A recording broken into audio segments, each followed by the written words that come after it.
A fi'n byw fama yn Llanarfon, wrth gwrs dwi'n medru byw rhan fwyaf o mywyd trwy gyfrwng y Gymraeg. Di hynny ddim yn wir ym mhobman yng Nghymru.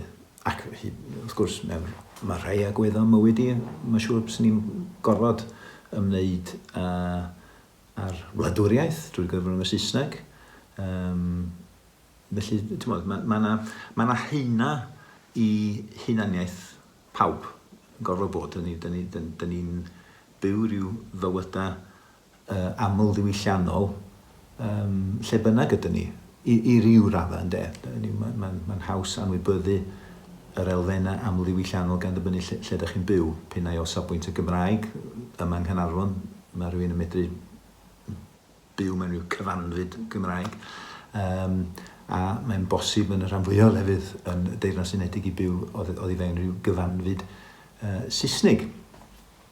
Mae rhan fwyaf o lefydd yng Nghymru yn wir. Ac wrth gwrs, mae hwnna'n codi cwestiwn diddorol ynglyn â'r Saesneg. Mae'n perthynas ni efo'r Saesneg yn un drifflig. Ar un lefel, mae'r Saesneg yn gyfrwng hunaniaeth i 4 allan o 5 o'n cydwladwyr. Hynny yw, English is a Welsh language, ynde. Hynny yw, mae'n iaith sydd hefo ei ffurfiau, ei acen, ei eirfa ei hun. Felly mae'n gymaint, falle ddim i'r un raddau, sicr ddim ar un statws, ond mae yn yr un modd yma Scots yn iaith yn yr Alban. Sgynnon ni ddim enw ar gyfer Saesneg yng Nghymru. Os dyn ni sôn am Welsh fel arfer, mae rhywun yn dall, mae rhywun yn siarad am y Gymraeg.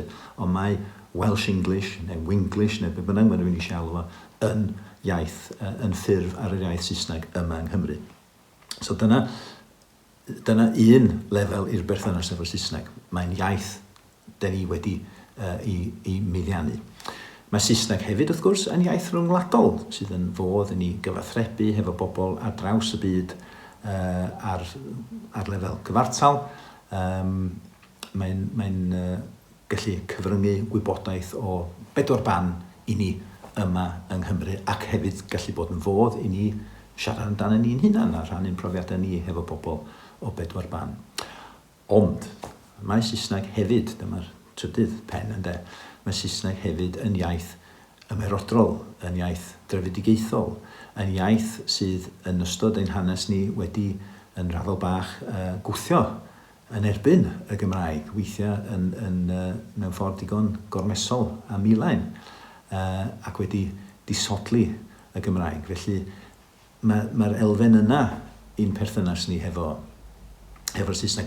Wrth gwrs, mae Saesneg dibynnu lle ydych chi yn y byd. Dwi'n cofio siarad efo rhywun flynyddoedd yn ôl o Weriniaeth Czech. Ac iddyn nhw, roedd Saesneg oedd iaith ryddid, achos oedd yn cynrychioli rhyw ryddid ôl-gomiwnyddol. Oedd ddim jyst yn iaith rhyngwladol, oedd yn iaith ryddid.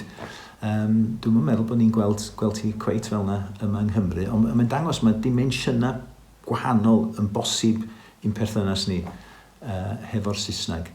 A dyna un peth mae'n rhaid i ni ymgydymu ag o yn y Gymru sydd ohoni. Dwi'n meddwl Emwyn Williams said, fedar Cymru, Emwyn Thomas, dydodd Wales can never come fully to terms with herself until she acknowledges the bilateral nature of her bilateral nature. Mae dwyieithrwydd wedi esblygu yn y gyd-destun Gymreig o fod yn ffordd i ni siarad hefo'r byd tu allan, hynny yw oedd Saesneg neu Lladin cyn hynny yn fodd i gyfryngu syniadau mewn i'r cyfanfyd Gymraeg. Erbyn hyn, mae dwyieithrwydd yn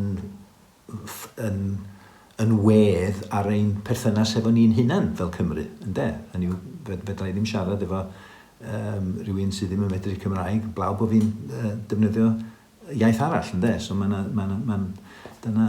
dwyieithrwydd esblygu yn hynny o beth o fewn y profiad Cymreig. A efallai bod hwnna rhywbeth y fedrwn ni rhannu efo bobl eraill yn y Deyrnas Unedig. Da ni wedi bod yn byw efo iaith arall ar ryw lefel ers 500 mlynedd. Hynny yw, nath yr uchelwyr Saesnigeiddio yn raddol o gyfnod o, dydwn ni, 1485 ymlaen, gyda dyfodiad y chwyldro diwydiannol. Wrth gwrs, oedd yna shiftiau demograffig, bobl rhai yn coleddu'r iaith.